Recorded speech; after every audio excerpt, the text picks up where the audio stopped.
Bismillahirrahmanirrahim. Assalamualaikum warahmatullahi wabarakatuh. Alhamdulillah wassalatu wassalamu ala rasulillah wa ala alihi wa ashabihi wa man wala. Rabbi shrah li sadri wa yassir li amri wa hlul 'uqdatam min lisani yafqahu qawli. Pemirsa rahimakumullah. An-Nabi sallallahu alaihi wasallam yaqul ya ma'syarasy syabab man istata'a minkumul ba'a falyatasawwab fa innahu aghaddu lil basar wa ahsanu lil farj fa in lam yastati' fa alaihi bisyam fa innahu lahu wija. Nabi Muhammad sallallahu alaihi wasallam bersabda, menyeru pada para remaja bahwa apabila mereka telah memiliki kemampuan untuk nikah, maka hendaklah mereka segera menikah. Dengan dua alasan sangat mendasar.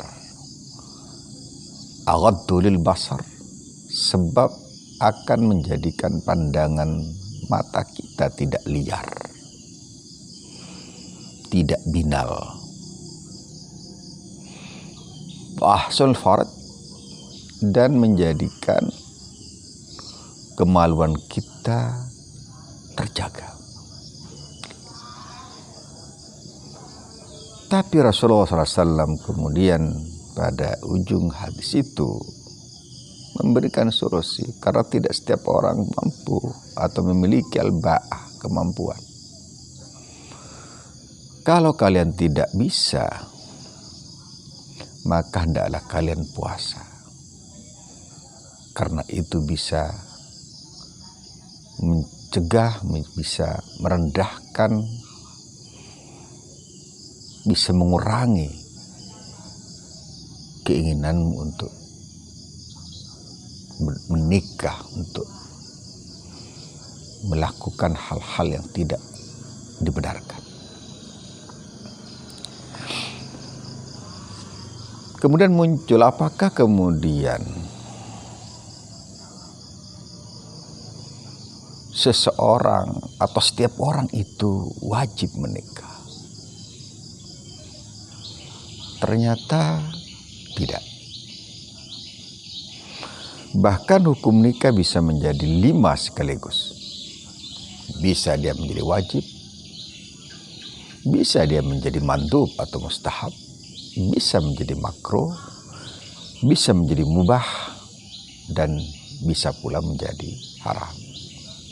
Mari kita kaji secara lebih detail. Pernikahan itu menjadi wajib apabila seseorang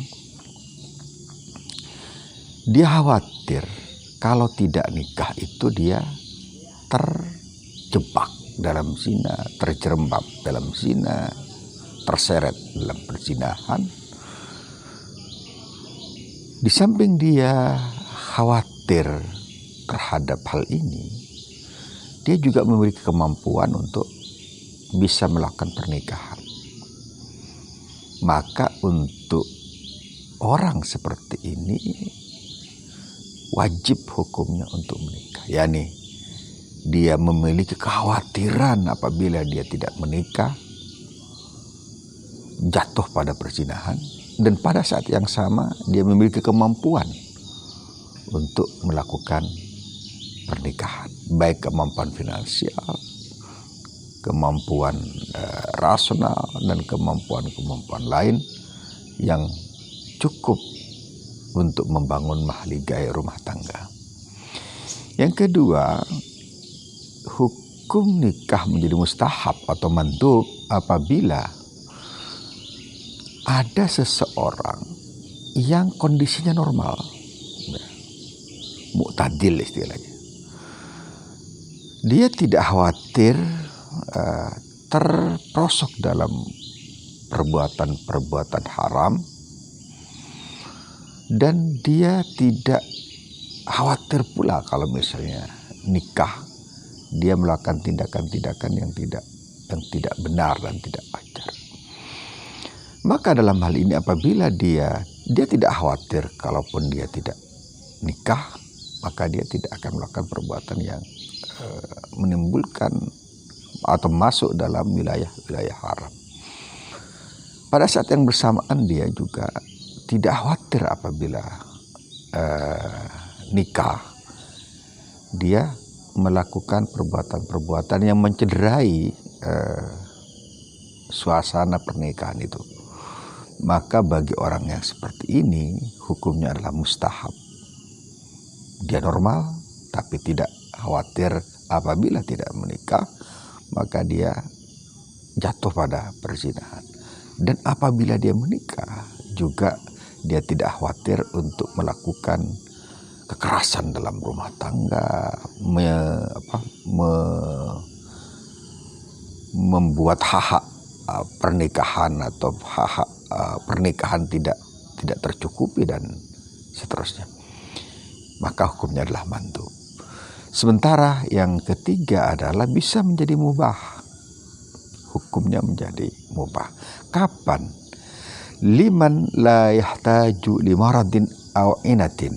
Ya, bagi seseorang yang dia sebenarnya tidak butuh untuk menikah. Karena ada penyakit yang menjadikan dia tidak butuh untuk itu. Karena mungkin ada kelainan seksual, ada ketidakmampuan untuk melakukan hubungan badani, sehingga kemudian dia tidak butuh untuk itu. Maka hal seperti ini atau dia tidak dimungkinkan untuk tidak bisa mereproduksi. Nah, yang seperti ini mubah. Dia mubah untuk nikah, ya. Boleh saja nikah, tapi kalau dia sudah tahu seperti itu, bahwa posisinya kemungkinan tidak bisa melahirkan keturunan, kemudian dia ada penyakit seksual misalnya, maka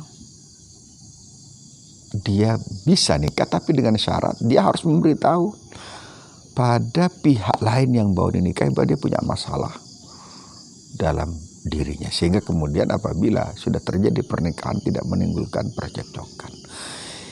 Yang keempat, makruh. Ya, ini makruh. Kapan pernikahan itu menjadi makruh?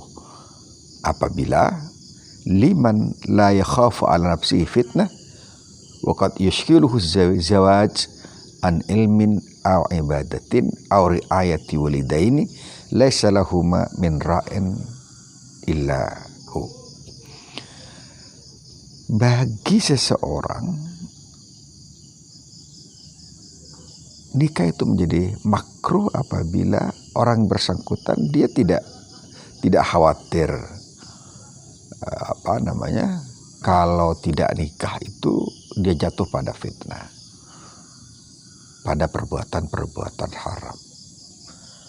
Dan pada saat yang bersamaan dia dengan pernikahan itu menjadikan dirinya terhambat untuk menyibukkan diri dengan ilmu pengetahuan, kemudian dengan ibadah, atau dengan menjaga kedua orang tuanya, sementara kedua orang tuanya tadi tidak memiliki orang yang bisa merawatnya, bisa menjaganya dan seterusnya. Kalau kita lihat beberapa ulama besar, misalnya ada Al-Imam An-Nawawi ya, yang beliau tidak nikah, termasuk Ibnu Taimiyah, kemudian juga beberapa ulama besar yang disebut dengan ulama uzab, karena mereka memilih tidak menikah karena menyibukkan diri dengan ilmunya. Tapi perlu diketahui bahwa para ulama itu tidak membenci pernikahan. tidak membenci pernikahan. Mereka memilih menyibukkan diri dengan ilmu, dengan ibadah. Kemudian yang seperti tadi itu bisa karena sibuk mengurus orang tuanya atau hal-hal lain yang juga berhubungan dengan kemaslahatan umat, kemaslahatan orang lain. Yang terakhir haram. Nah ini, jadi ada nikah itu menjadi wajib kapan, menjadi haram kapan, menjadi makruh kapan, menjadi mubah kapan, menjadi mandub atau mustahab itu kapan. Yang haram adalah liman kana alaihi illatun. Liman kana bihi illatun tamna'ahu minaz ziwaj atau minaz zawaj wa akhfaha 'anit tarfits tsani. Nah ini tidak boleh, misalnya ini haram ke seseorang, dia sudah tahu memiliki penyakit ya. Memiliki penyakit, misalnya penyakit impotensi. Dia tidak boleh menikah atau haram menikah apabila dia tidak ngasih tahu pada pihak sebelah, pihak yang akan menjadi pasangannya, sehingga pada saat pernikahan menimbulkan percocokan dan tidak akan berumur panjang. Nah ini berbeda dengan yang mubah tadi. Yang mubah adalah dia sudah tahu tapi kemudian ngasih tahu pada pihak lain, pada pihak yang mau dinikahin bahwa dia punya masalah ini, sehingga kemudian yang bersangkutan sudah tahu sejak awal. Yang ini malah menyembunyikan, ini haram hukumnya. Haram hukumnya bagi seseorang yang memiliki penyakit tapi dia tidak pernah mengatakan penyakit itu pada pihak lainnya, pihak yang akan menjadi pasangannya itu. Demikian bersama-sama. Jadi sekali lagi bahwa nikah itu bisa menjadi 5 hukumnya, bisa menjadi wajib bagi orang yang khawatir terjerembab dalam zina dan dia memiliki kemampuan untuk melakukan pernikahan itu, menjadi mustahab apabila dia normal, kemudian dia juga tidak khawatir terjatuh dalam keharaman kalau tidak menikah, dan kalaupun dia menikah dia tidak khawatir juga untuk melakukan kejahatan dalam rumah tangga. Yang ketiga adalah mubah adalah seseorang tuh bisa menikah apabila dia sebenarnya tidak butuh untuk nikah,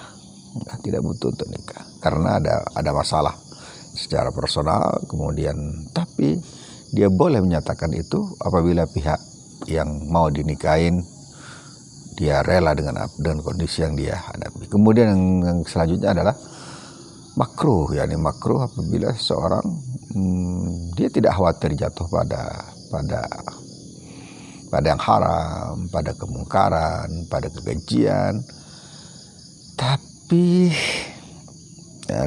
dia khawatir kalau nikah itu mengganggu kesibukannya dengan ilmu, tidak menghambat level ibadahnya atau hal lain yang menjadikan dia dengan nikah itu tidak konsentrasi terhadap apa yang dia menjadi kebutuhannya, menjadi keperluannya baik untuk orang tuanya dan semacamnya. Yang terakhir menjadi haram apabila dia memiliki sesuatu yang bermasalah secara personal, secara pribadi, tapi dia menyembunyikannya pada keluarga, pada calon yang akan dinikahi itu.